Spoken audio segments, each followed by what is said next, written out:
Upravnik je prevejano đubre, zato pred njim ništa, samo ćut bre. Stalno pita i želi da čuje ko to našeg predsjednika pljuje. Upravniku, liku, ti ne pričaj politiku, liku, dakle upravniku, liku, ti ne pričaj politiku, liku, dakle.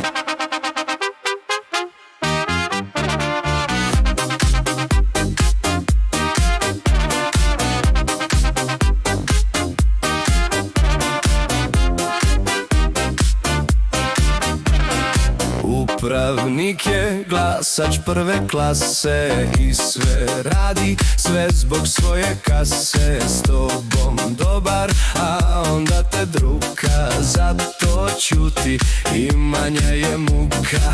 Upravniku, liku, ti ne pričaj politiku, liku, dakle upravniku, liku, ti ne pričaj politiku, liku, dakle upravniku, liku, ti ne pričaj politiku, liku, dakle upravniku, liku, ti ne pričaj politiku, liku, dakle.